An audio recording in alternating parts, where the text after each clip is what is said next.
Bonjour les filles et bienvenue sur ma chaîne. Aujourd'hui, on va parler d'un sujet un peu différent. C'est quelque chose que je mets en pratique un peu tous les ans, mais cette année, j'ai décidé d'être hyper sérieuse. C'est le confinement d'automne ou d'hiver. C'est peut-être un concept dont vous avez entendu parler, notamment sur les réseaux sociaux. Souvent, c'est connu sous le nom de Reset Challenge ou de Lock-in.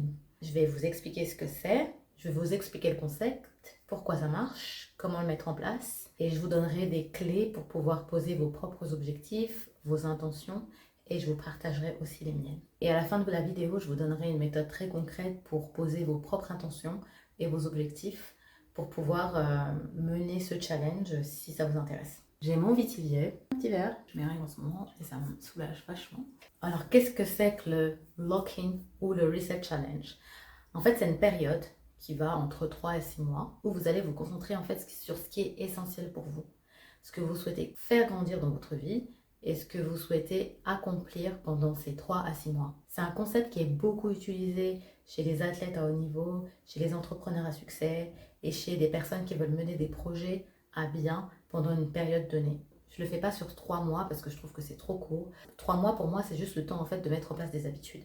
Et c'est prouvé que pour installer de bonnes habitudes, il faut entre 2 et 3 mois. 2-3 mois, c'est vraiment le temps qu'il faut à votre cerveau pour comprendre que c'est une habitude dont vous avez besoin et c'est une habitude qui va être ancrée en vous. 6 mois, c'est une bonne période parce que si tu commences en septembre, donc tu as septembre, octobre, novembre, décembre, qui sont des mois où en général tu es assez tranquille, il fait froid, les journées sont assez courtes.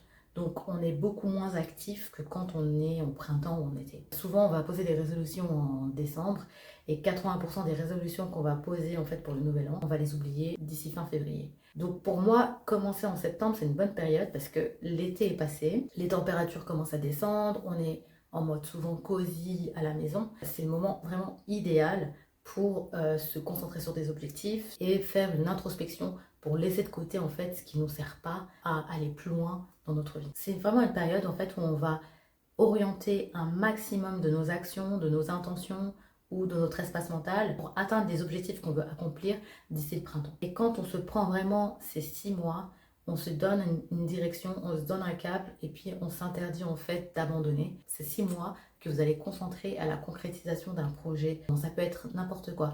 Ça peut être perdre du poids, lancer un business en ligne, ça peut être level up, ça peut être glow up, ou alors vous lancer sur les réseaux sociaux. Ça peut être vraiment n'importe quoi. Et au bout de quelques mois, vous allez vous rendre compte en fait qu'il y a une espèce d'effet boule de neige. Au début, vous allez trouver une routine qui vous correspond. Et puis petit à petit, vous allez voir que les tâches que vous faisiez la première semaine, elles vous prennent 2 à 3 fois moins de temps la troisième, quatrième, cinquième semaine. Ça, c'est un effet boule de neige. Donc si vous vous tenez en fait à la pratique de ces habitudes, vous allez voir qu'elles sont de plus en plus efficaces, que les résultats que vous attendez vont finir par arriver. Le tout, c'est de vraiment rester concentré et de ne pas se disperser. Et ça implique en fait de se concentrer sur la notion de discipline et pas de motivation. Parce que la motivation, en fait, c'est un sentiment et vous dites si le matin vous n'êtes pas motivé, bah, vous n'allez pas vous consacrer à votre projet ou à vos objectifs. Maintenant, comment mettre ça en place? Alors moi, j'ai commencé par poser mes intentions. Je me suis posé 3 questions principales. La première question que je me suis posée, c'est qu'est-ce qui n'a pas de place dans ma vie aujourd'hui? Posez-vous cette question parce que pour pouvoir atteindre vos objectifs, il y a cette idée de renonciation, de se dire qu'est-ce que j'enlève aujourd'hui qui pèse en fait dans mon quotidien et qui ne me sert pas à avancer dans ma vie. Je me suis vraiment posée et je me suis dit mais qu'est-ce qui ne me sert pas et qu'est-ce qui va m'éloigner justement de mes objectifs.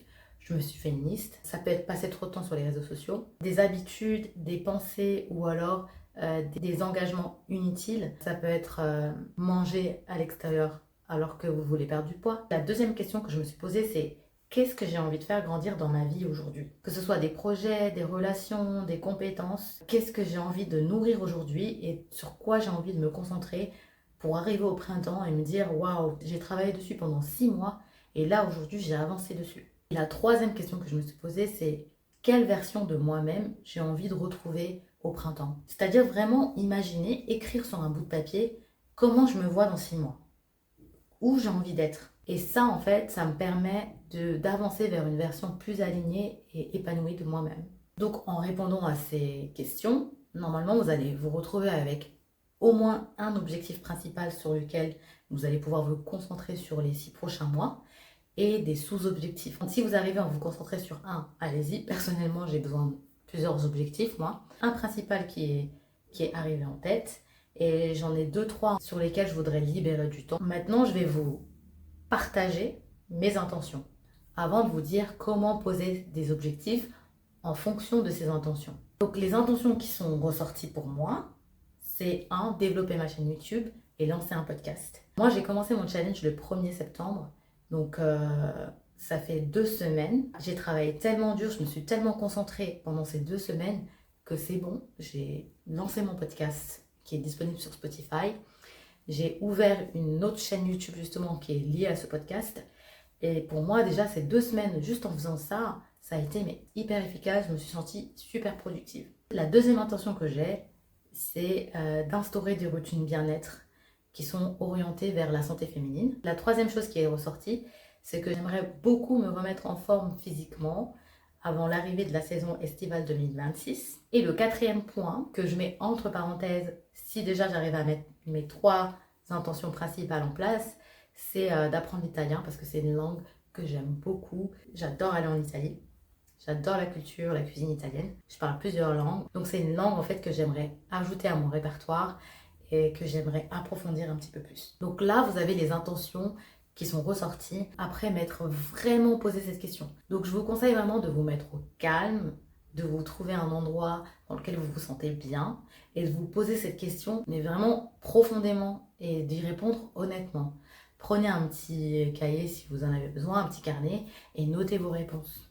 Une fois que j'ai défini mes intentions, j'ai voulu rendre mon challenge vraiment concret et pour ça, j'ai défini mes objectifs découlant de ces intentions. En appliquant une méthode qui s'appelle SMART, S-M-A-R-T, c'est une technique qui te permet de prendre tes intentions et de les transformer en objectifs. Il faut que ton objectif réponde à ces 5 critères. S comme spécifique, tu vas définir clairement ce que tu veux accomplir. M comme mesurable, tu choisis quelque chose que tu peux compter, mesurer ou suivre. A comme atteignable, tu adaptes ton objectif à ta réalité pour qu'il soit réalisable. R comme relatif ou pertinent, tu t'assures qu'en fait ça soit un objectif qui va vraiment servir tes besoins actuels. T comme temporel, tu fixes un délai précis pour réaliser cet objectif. Par exemple, si on part de ma première intention, qui est de vraiment alimenter ma chaîne YouTube et de lancer un podcast. Pour que cet objectif soit spécifique, je vais dire ça. Je vais publier une vidéo YouTube par semaine et mettre en ligne le premier épisode de mon podcast avant fin septembre 2025. Chose que j'ai déjà fait. Pour qu'il soit mesurable, je vais atteindre 1000 abonnés YouTube d'ici décembre 2025 et je vais poster 10 épisodes de podcast minimum. Atteignable. Je vais planifier 2 sessions hebdomadaires sur lesquelles je vais enregistrer, monter mon podcast ainsi que mes vidéos. Pertinent, les contenus que je vais produire, ils vont me servir pour faire grandir ma communauté, mais ils vont également soutenir le positionnement que je souhaite avoir avec cette activité. Temporel, c'est un objectif que je vais réaliser entre septembre et décembre 2025. Bien sûr, moi je vais réadapter encore après décembre 2025 parce que mon objectif c'est de faire 6 mois de confinement. Mon conseil c'est de se concentrer sur un objectif principal pendant 1 à 2 mois et ensuite de rajouter au fur et à mesure les autres objectifs que vous avez pour vraiment vous donner le temps de mettre en place des habitudes qui soient solides. Ne laisse pas cette période filer parce qu'on a tous un potentiel énorme en nous. On a tous des projets en fait qu'on n'arrête pas de laisser de côté, sur lesquels on n'arrive pas à avancer. Et pourtant, on sait qu'on a le potentiel de réussir. On a tous un potentiel énorme en nous, en fait, qui attend que d'être libéré. Donc, crois en toi et donne-toi le temps. Si je peux vous donner aussi une recommandation, c'est vraiment d'essayer d'éliminer les distractions et de vous dire, ok, aujourd'hui, qu'est-ce qui ne me sert pas, en fait? Qu'est-ce qui va m'éloigner de mon objectif actuel? Et moi, par exemple, ce que j'ai mis en place depuis 2 semaines, et ça fait que 2 semaines, donc minimum 4 jours par semaine, je travaille sur mes objectifs. J'ai décidé qu'à partir de 22h, et c'est pas facile, je touche même plus à mes réseaux sociaux. J'ai à peu près 1 heure de transport par jour, donc une demi-heure. Et pendant cette demi-heure, c'est là où je m'autorise, le matin, je m'autorise en fait à consulter mes réseaux sociaux, etc. Donc je suis dans le train, voilà, donc c'est vraiment 25-30 minutes sur lesquelles je m'autorise en fait à regarder mes réseaux sociaux le matin. Et le soir, je me dis que je vais écouter un podcast ou regarder une vidéo YouTube qui va vraiment me servir à me rapprocher de mon objectif. Une autre chose que j'ai mis en place, c'est que après 22h, donc je touche plus mon téléphone. Et ça, c'est très dur, par exemple, je dois encore travailler sur ça. Même si il y a une vraie amélioration, juste le fait de me dire, j'ai mis un réveil même, j'ai mis un réveil à 22 h pour me rappeler qu'en fait, qu'il faut que j'arrête de toucher mon téléphone. Et il y a aussi une heure précise à laquelle je vais au lit. Je me dis, à 22 h 30, je suis dans mon lit. Ça, par contre, j'arrive à le faire. Parce qu'à 22 h 30, je sois au lit pour que je puisse m'endormir aux alentours de 23 h.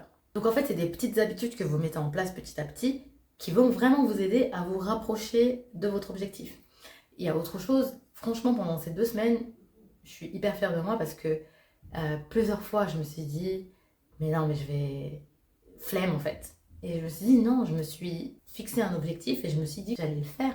Une autre chose, c'est que je me suis imposée de sortir moins avec des amis. Parce que les restaurants, les apéros au bord du lac, tout ça, en fait, j'ai décidé de couper un maximum. Ça ne veut pas dire que tu n'auras pas de vie sociale, en fait, parce qu'on est humain, hein, on a besoin aussi de voir les gens, etc. Mais au lieu de le faire tous les week-ends, donne-toi un week-end où tu le fais et le reste du temps, tu dis non. Dans ces 2 semaines, j'ai décliné plein de choses. Et franchement, vu comment j'ai avancé dans mon projet, je ne regrette pas. Tout ce que j'ai fait pendant 2 semaines, si je fais la même chose sur 6 mois, j'aurai des résultats peut-être incroyables. Parce que je me serais donné l'opportunité de travailler sérieusement sur quelque chose. Pour moi, savoir dire non, c'est essentiel. Parce que les gens qui sont autour de vous, ils sont habitués à avoir une personnalité en particulier. Donc, par exemple, la copine qu'on peut appeler à n'importe quelle heure, qui sera disponible pendant n'importe quand pour nous écouter pendant 1 heure, 1 heure et demie. Et c'est important, si vous avez des amis en fait qui ont besoin de vous parler, il n'y a pas de souci. Mais dites-vous que voilà, on a aussi d'autres choses à faire. Donc c'est vraiment savoir dire non à ce qui ne vous font pas avancer vers votre objectif. En fait, c'est de s'organiser et de se dire du lundi au vendredi, je me concentre sur mon projet et peut-être le samedi, je me permets de sortir un petit peu, de voir des amis, etc.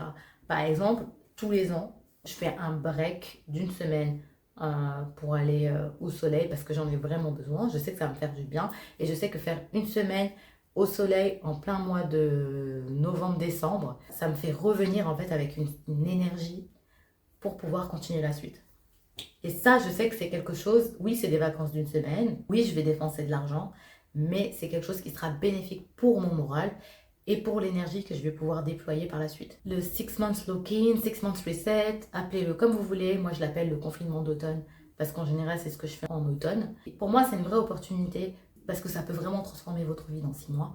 Que ce soit des objectifs financiers, relationnels, familial, donnez-vous les moyens. Et si vous avez fait ce petit exercice avec moi, n'hésitez pas à m'écrire en commentaire les intentions que vous avez, les objectifs que vous voulez accomplir. C'est pour ça que moi je fais cette vidéo, parce que je veux me rendre... je veux être responsable des choses que je dis. Donc je veux aussi laisser une trace de ce que j'ai dit que j'allais faire. Et vous, auditeurs, que vous soyez peu ou beaucoup, et comme si c'était un acte de foi que je faisais en public. Donc n'hésitez pas en fait à prendre 1 ou 2 amis proches et de confiance et de leur partager ce que vous comptez faire avec eux. Et moi, je m'engage à faire le point 1 fois par mois, je pense en début de mois à chaque fois, pour vous dire où j'en suis avec l'évolution de mon confinement. La semaine prochaine, je vais vous faire une vidéo sur un sujet sur lequel on ne parle pas énormément, qui pourtant peut vraiment impacter la manière dont on va conduire nos objectifs. Et en fait, c'est le cycle menstruel. Personnellement, moi j'ai un cycle menstruel qui est assez impactant dans ma vie. J'ai des règles douloureuses, j'ai des fibromes, j'ai des sautes d'humeur. Nous les femmes, en fait, on n'est pas comme les hommes.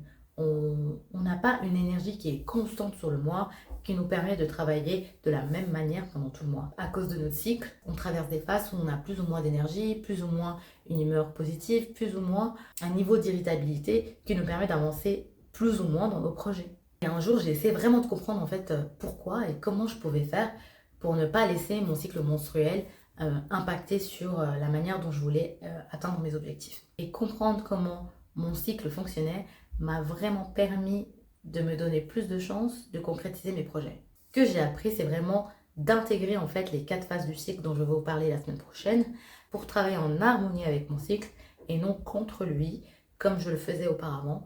Et ça a donné vraiment des résultats incroyables dont je voudrais vous parler la semaine prochaine. Merci beaucoup d'avoir écouté cette vidéo, j'espère que ça vous a servi. N'hésitez pas à me laisser un commentaire pour me dire qu'est-ce que vous allez travailler pendant ces prochains mois, à vous abonner à ma chaîne et à partager cette vidéo à quelqu'un à qui ça pourrait servir. Je vous dis à très bientôt. Ciao!